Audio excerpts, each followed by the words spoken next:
Hi guys, this is Anderson from New Wave of Traditional Heavy Metal Full Albums back with a new episode of the Wave of Metal podcast.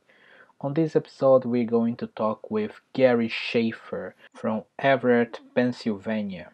Gary works at Heaven and Hell Records from the United States and he's also a respected seller and collector.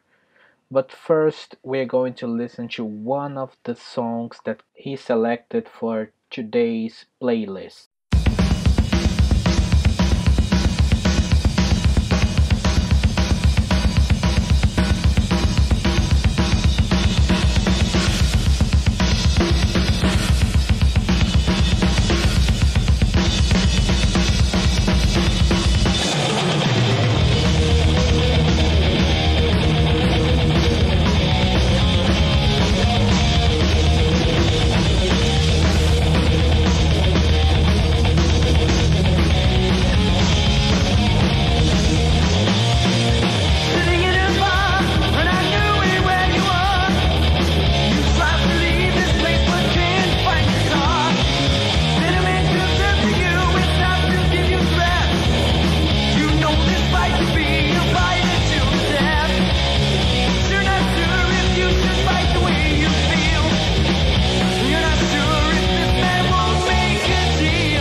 So, Gary, can you tell us what we just listened to? That was Red Baron, Killer Be Killed on Heaven and Hell Records. And that was released as The Barons Here to Rock, right? Yes. We are here with Gary Shafer, and like I mentioned before, he works at Heaven and Hell Records. He's also a respected seller and collector. But first, Gary, we are going to talk about your career as a record seller. So, how and when did you get involved with selling records? I first started selling in 1995, and the first thing I did was I set up at a flea market for about a month, and then talked it over with my wife and at the time, and we decided to open a store. And half the store was hers and half was mine. So I sold music and she sold teddy bears. So we had kind of an unusual store. I can only imagine going inside to buy some metal records and seeing teddy bears all around. Yes, that's how I talked her into going along with it, though. So I didn't care. So you opened the store, and how did it go? Did it do well? I was trying to run a heavy metal store in an area where nobody, in a time where no one wanted heavy metal, and also an area. So the people that kept coming in the shop were mostly punk rockers. So it ended up being about 2/3 punk rock and a third heavy metal. I kept the metal going, but the punk was what made me money. And then when the CD burners dropped below $100, I lost my punk business. They just quit coming in, and that's when I just went full time. I'd been doing it online along with the business, and at that point I decided to go just online only. And how much it changed from when you started to now? The funny thing about now is people want records and cassettes, and in 1995, everyone, CDs were really getting big then, and cassettes were fading out. LPs were pretty much gone, except in the punk rock scene. So nowadays, you've got people wanting all three formats. When in the '90s you just had a dominant format, the CD. I follow you through Facebook, and I really like how you use the platform to sell records. You just post a picture there, and people comment what they want, and they talk to you through messages. It's really simple and fast, and I wish more sellers would do this, especially here in Europe. You have many sellers that you can only buy from them when you go to record fairs, and they don't sell online, and if they sell, it's only through mail order. You have to ask for a list and then place an order, and it's more simple the way you do through Facebook. So how is Facebook doing as a marketplace compared to eBay and Discogs, for example? Pretty good. It's one piece of the puzzle. It's I would say Facebook and Discogs are about the same, but I was on eBay for almost 22 years now, so I've got a customer base on there. I still do the best on eBay, but Facebook has really helped a lot. And I also do a flea market. I have a booth set up where the people that run the market collect the money.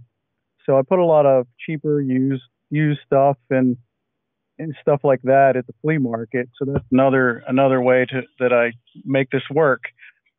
And how is the corona crisis affecting the sales? Doubled my sales.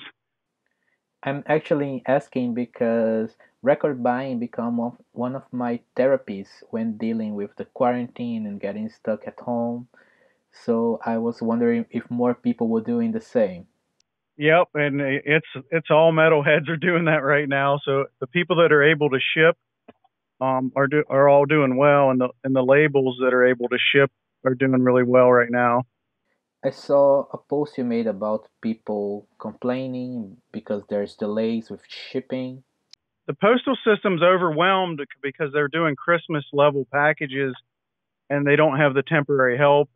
They've got a lot of people are calling off work because they're afraid of coronavirus, or people are using their sick days up, and in the areas where corona is bad, it seems like the distribution centers are way behind, up to a month. So that's been a worry for me. PayPal claims, because some people are impatient and they don't understand the situation. Yeah, I got a package from Cruz del Sur Music recently. I bought some CDs from them, and they also sent me some gifts. And it usually takes 3 to 4 days to get here, but this time it took 20 days, so a lot more. Yeah, Even for me to mail to some of my customers in America, it's taken that long. It just depends which distribution centers it has to go through, where they have backlogs. So if I ship something to North Carolina right now, it gets there normally. But if it's got to pass through New Jersey, where the coronavirus is bad, it tends to get hung up. It's normal to be impatient when you buy something because you want to have it immediately, but in times like these you have to understand what's happening. Yeah, in the old days when I was a kid, I bought all my stuff through mail order, and it was 5 or 6 weeks, and you didn't think anything of it. That's just how long it took. Nowadays, people expect their stuff, in days, not weeks. Now it's time to listen to the second band you chose, and it's thrash metal now, also released by Heaven and Hell Records. Can you tell us which band is it? Eugenic Death. That's one of our bands that's putting out new material. And to me, it was the thrash album of the year last year. It's just one of my favorite releases on our label. It really has a old school Bay Area sound to it. The song is titled The Devil's Tower by Eugenic Death.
life force expelled by death. Once obtained, a thirst never quench.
I really like to read your stories about selling music on the internet, especially when you expose some myths and funny tales, maybe not so funny for you.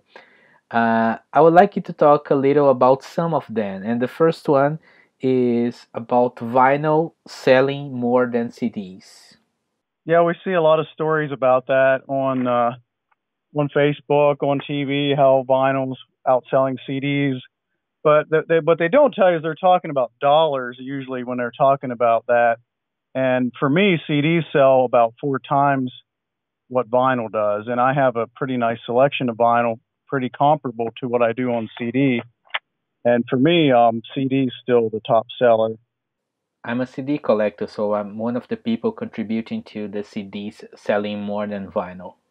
I think it's definitely a heavy metal thing, especially the melodic metal guys. The melodic metal guys like CDs the most, I think.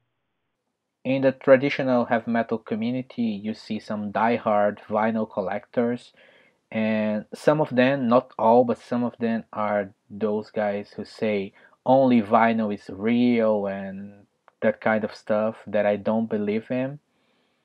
So I'm glad to hear that CD is also doing well because you always have people trying to say that the CDs are going away and nobody's buying CDs anymore and yeah, all that kind of stuff. But changing subjects, another thing you always talk about is the struggle of being an independent record seller competing against large corporations as Amazon, for example. Yeah, they make it very difficult, and because Amazon gets super discounted shipping. So even if you can match them on price, they do free shipping for most orders, and a little guy like me doesn't get free shipping or doesn't get a big discount on the shipping. So they're able to between volume buying and shipping discounts, they're able to undercut the independent seller pretty tremendously. But that leads to something that I think it's nice about the metal community is that we try to support the independent sellers and the labels by buying directly from them and not from Amazon. Right. Yeah, that's how I am now. I used Amazon for a while, but when you really learn about their business practices and how they treat their employees, how they try to undercut other small businesses. I quit using them myself. And they won't even let me sell on there. They won't allow any new sellers to join the marketplace because I tried to just sell Heaven and Hell Records products on Amazon, but they won't even allow any sellers now. I never bought anything through the Amazon marketplace where people, third-party sellers, can sell their stuff there because usually the price is higher than if you buy directly from the seller. But let's go to the next topic, and it's about Russian bootleggers. Yeah, another group that's making it difficult for independent sellers, because now in Russia, when a CD comes out, a new release, there's a fake, and they started out, just making fakes of $100 CDs, and then they started doing $50 CDs, and they've gotten better at making perfect copies. They call them replicas, and they tend to sell them at below wholesale prices. So, and they're on Amazon, they're on eBay, they're on Discogs. One group did a study. They purchased a bunch of CDs on Amazon, and 20% of them were bootlegs. And the same with other sites. They've saturated the market with them. To be honest with you, I only understood the concept of bootleg when I got here in Europe, because back in Brazil I used to think that bootlegs were like unofficial live albums recorded by fans. Like, let's say I recorded Iron Maiden live in Fortaleza, my hometown, in 2014, and released the audio. I used to think that these were bootlegs. Yeah, that's traditionally a bootleg, is the live. The proper term is probably a counterfeit for what the Russian bootleggers. What those guys are doing is making intentional fakes. So a lot of people make the argument that that's a counterfeit, not a bootleg, and that what you said, a bootleg's like a live show, unofficially released. So only after I put my collection on Discogs is that I found that I had like seven of those bootlegs. Now, some of them are so good that it's very difficult to find that. There's usually something you can find wrong, but if you don't have a real one beside you to compare them to, it's getting more and more difficult because they typically buy a real copy to use to make the replica, and they're able to make better and better copies. When I'm buying something on Discogs and it says ships from Russian Federation, I immediately give up buying that CD, and I feel for a possible Russian seller trying to sell real CDs, but you can tell. Exactly, yeah, and they do. It seems like they take when they buy a real, like a rare CD that's $200 and they use it to make a fake. I think they do use a real account to resell those originals that they had purchased to use, because there's a few guys in Russia with real good, feedback ratings, and they've got all this stuff that has been bootlegged, and they keep a good reputation because they don't sell bootlegs on that account. So I think you do see that. But most people now, when they see Russia, they're instantly turned away unless they don't care about buying a replica. The next topic is about, it's probably my favorite, and it's about your adventures with mint only collectors. Yeah, they're the ones that drive me the most nuts because it's very hard to satisfy a mint only collector. They want every corner to be perfect. They don't want to see a factory flaw in the paper. If they open it up and there's a wrinkle on the inner sleeve, they complain. And a lot of these issues are factory issues, especially with the paper. A lot of European LPs I buy, there's just little tiny lines. It's little imperfections in the paper, and to a mint only collector, it's a flaw. And now it's not worthy of my collection, and it's difficult for sellers because we don't receive everything from labels and distributors perfect because there's factory flaws and these guys want to send everything back. They want to return it, make you pay the shipping.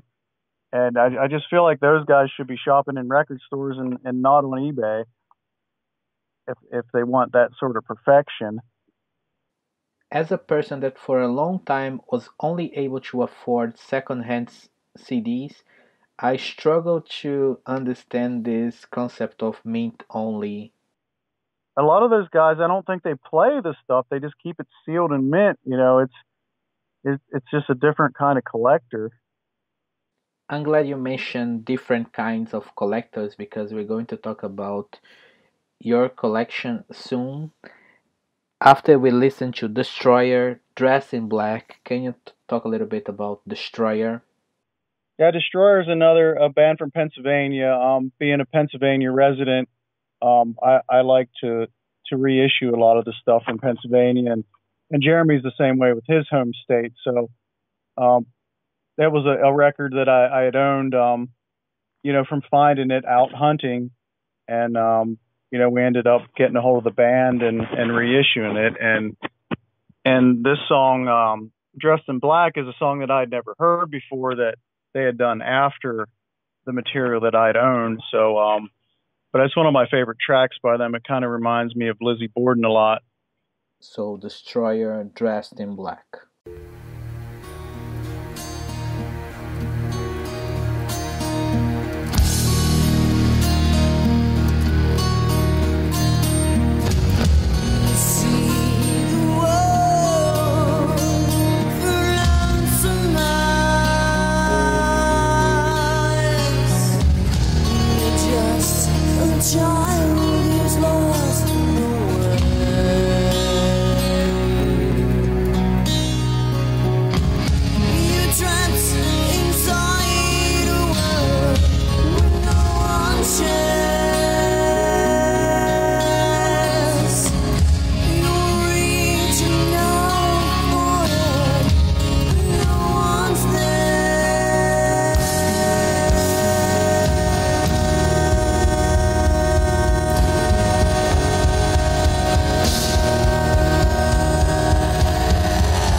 So, Gary, you're also the owner of the most impressive metal collection I have ever heard about. In the website heavymetalmuseum.com, we can see a glimpse of it. How did your record collecting start?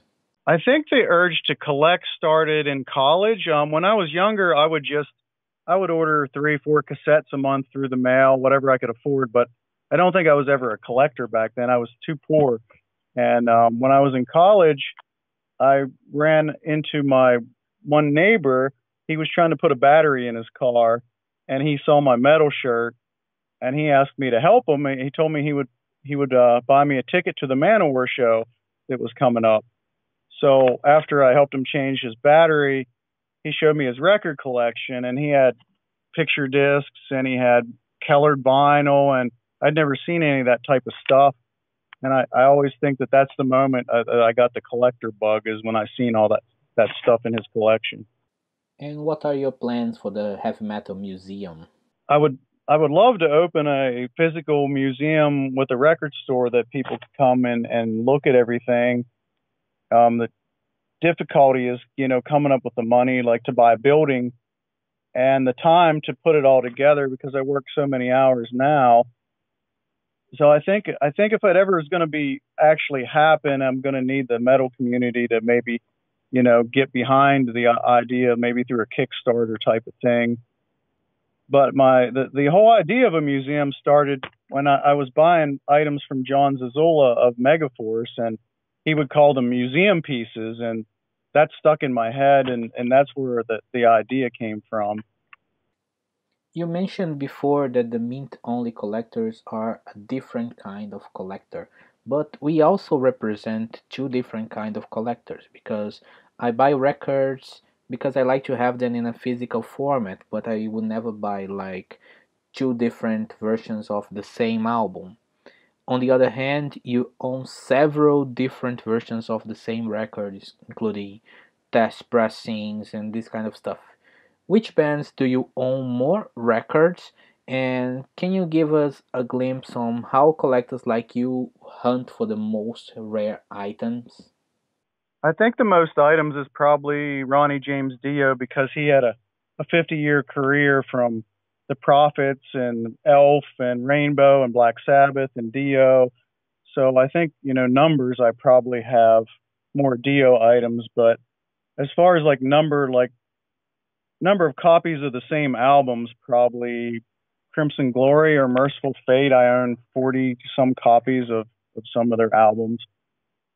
Most of my rare items, I would say, came from eBay, because you've had Megaforce Records sold a lot of things on eBay back in the late 90s, and Metal Blade sold some things on eBay, and the drummer from Sabotage sold his collection on eBay. So a lot of my stuff came from there.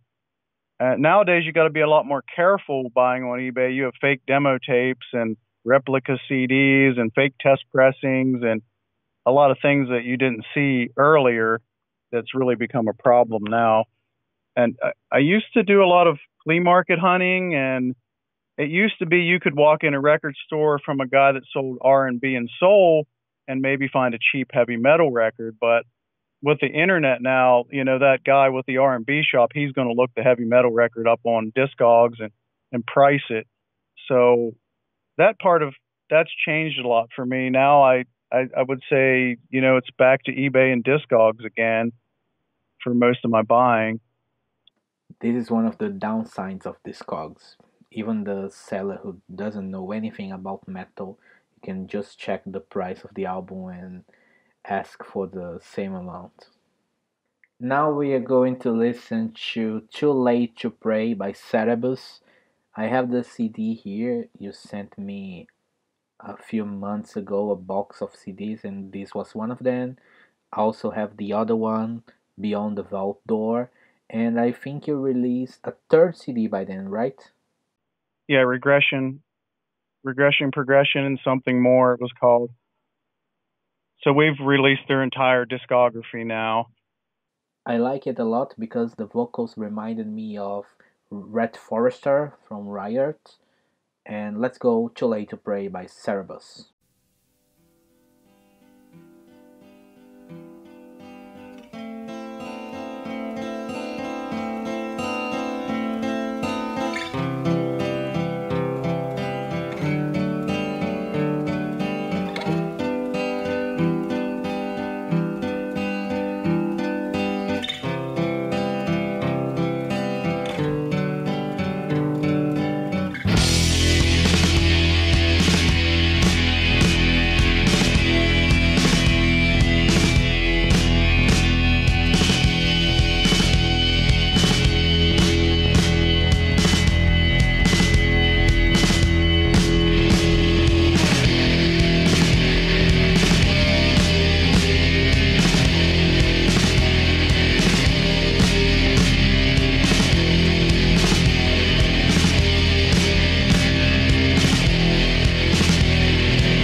Beside records, you also collect any kind of heavy metal memorabilia.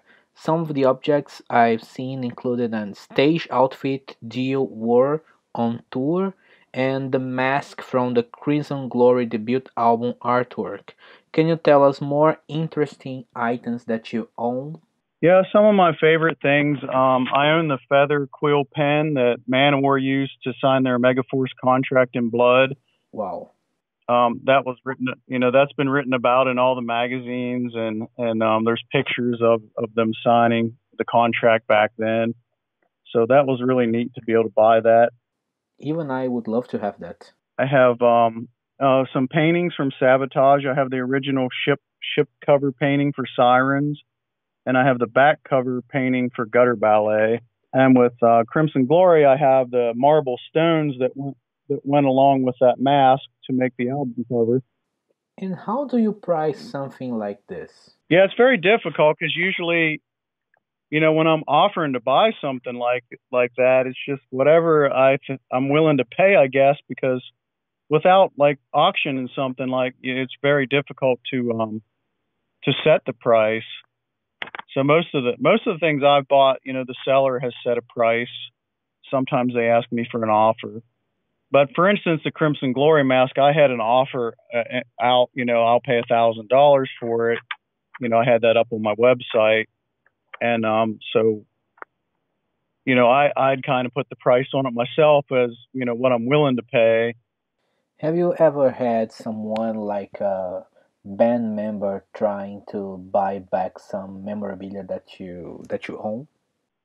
No, the only thing a relative of Hank Sherman tried to get me to sell a Merciful Fate flyer, but yeah, I've never had someone in the band try to buy back, something that was once theirs. Usually it's the other way around. I'm more likely to find a band member that wants to sell something than wants to buy it back. Not a lot of bands collect their own material. A lot of times you'll talk to a band and they'll say, "Oh, I don't even have my old demo tape," because they just never they don't think of collecting themselves. You also work with Jeremy Golden at Heaven and Hell Records. How did you end up working together? We first met through eBay. In the mid '90s, and then over the years, we every now and then our paths would cross. And the one day he called me and we were talking on the phone, and he mentioned he was trying to find a band called Assassin from Pittsburgh, PA. And I had already been talking to the band about a potential reissue. And so Jeremy suggested, "Hey, let's do a project together." And that's kind of how it started, was with Assassin. The Assassin with the album License to Kill? Yes. I really like that album. But how is the process of releasing an album through Heaven and Hell Records now? When it comes to finding the bands, it's like I said before, a lot of that is regional. It's we like to do bands from our home states. Sometimes people recommend a band, or I've stumbled across a cassette at a flea market before, and we find the band and release it that way. So that's how we find the bands. Is there's no real rhyme or reason to that. There's a lot of different. Sometimes they fall in our lap, and sometimes we find them, and then when it comes to bands from our home states, we're always seeking those out. But Jeremy usually deals with the bands and the contracts, and I do the distribution, the wholesaling, trading, retailing, shipping. We are almost getting to the end of this interview, but first you're going to listen to Medieval Expiration Date. Can you tell us a little bit more about this band? Yeah, Medieval was a 90s metal band, and they played kind of what I call the style of what a Metallica album should have sounded like in the 90s. Very Metallica influenced thrash metal, but I feel like it was better than what Metallica was doing at the time. Not that it was that difficult to be better than what Metallica did in Load and Reload, but let's go with Medieval Expiration Date.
Pain watching all our life away, never to be seen again.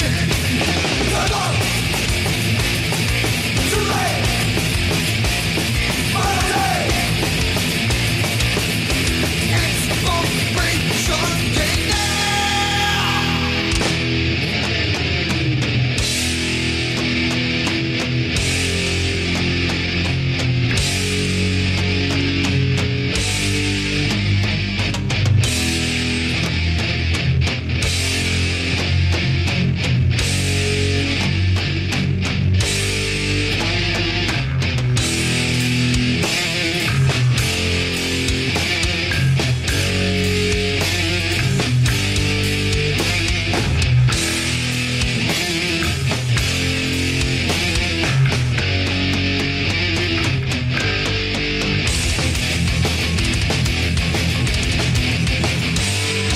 Your money is boiling, evil soiling, the undesigned fans. Your family's dead, you met the end of greed straight in your pants. Life's a game, oh what a shame, nothing ever lasts.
Now we are back, and I want to ask you, what are some of your favorite Heaven and Hell Records releases? I would say Excalibur. That was always near the top of the list of things that I wanted to see reissued. That was one of the first things that me and Jeremy talked about, and he ended up finding one of the members through a very long process, and so that one, because of a home state band, was that's always a favorite of mine. And then Red Baron. Red Baron's got a very Fifth Angel sound to it, and that's one of my favorite styles of music. Power metal with a little melody. And Cerebus. Cerebus is another favorite. They should have went much farther than they did back in the day.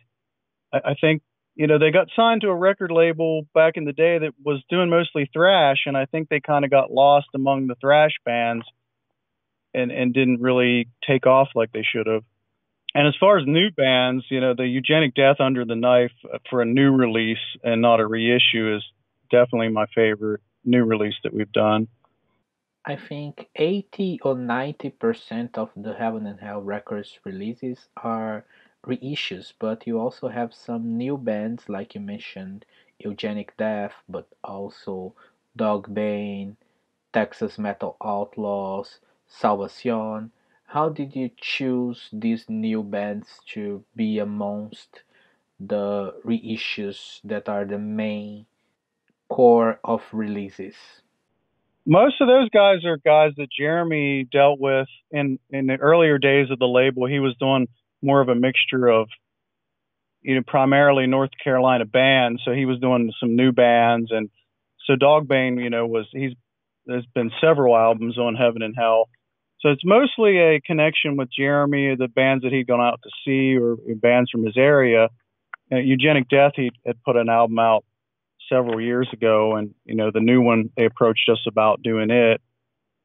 But mostly the newer stuff has been bands that Jeremy worked with in the past and that are tied to his state.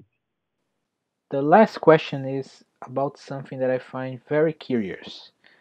Being American, how do you see the love metal fans all over the world have for US metal, especially old school bands with some European labels dedicated almost solely to reissues of obscure US metal bands? Yeah, it's very interesting because most of the fans of the old '80s bands are in Europe and Japan and Brazil, because we see this a lot with Heaven and Hell, because we do a lot of the same thing. We release the obscure '80s bands, and most of our sales are outside of the U.S. And even some of our bands have got invited to Europe to play festivals, and they get to play in front of a bigger crowd than they can play in front of in America, because it's tough to get 100 people in a bar nowadays to see an old '80s band. And those guys are able to go to Europe and play in front of a crowd. So it's very interesting. The love for the bands is more outside the U.S. than it is inside. Yeah, I actually know a guy. His name is Andre, and he's the owner of the Lost Realm Records label. And his label is dedicated to US heavy metal, and he knows a lot about the scenes, the local scenes in America, and he's a Portuguese guy. Yeah, I buy a lot of his releases for resale over here. Gary, thank you so much for this interview. It was nice to talk to you. If you want to leave a message to people listening about where they can find you, where they can buy your records, the word is yours. Yeah, to order from my distro, you can find me on Facebook. I'm Gary Shafer, from Everett, Pennsylvania. On eBay, my eBay store is the Original Heavy Metal Museum site. I'm also a seller on Discogs. And if you're looking for Heaven and Hell releases, you can go on eBay, Discogs, heavenandhellrecords.com, Bandcamp, or Big Cartel. And if you've got a shop and you want to sell Heaven and Hell records, get in touch. We do wholesale to shops. To finish this interview, we are going to listen to White Boy and the Average Rat Band. The song's called Neon Warriors, and this is a big name for a band. Gary, can you talk a little bit about White Boy and the Average Rat Band? Yeah, it's one of those bands that Jeremy had come across this band, I think on YouTube, and they're kind of interesting because they're not quite metal. They're kind of, some people would call them proto metal. You can hear maybe a little Thin Lizzy with them, and each song is kind of a little different. And that album's kind of got a raw garage kind of feel to it, but it appeals to a lot of metal fans. And it's quite an expensive record, and it's very difficult to locate an original. It had been bootlegged once on vinyl, but we tracked the band down and remastered from the original tapes. So our version is really sounds great, and it was kind of nice to bring something like that back and introduce it to metal fans, because it's not necessarily a metal album, but it appeals to a lot of metal fans. You also released a new album by them, right? Yes, and their new album's very much in a blues rock direction, almost like an old ZZ Top kind of sound. Also, really good music. but he definitely took it in a more bluesy direction than the original album. So we will leave you with the White Boy and the Average Rat Band, Neon Warriors. See you soon and bye bye.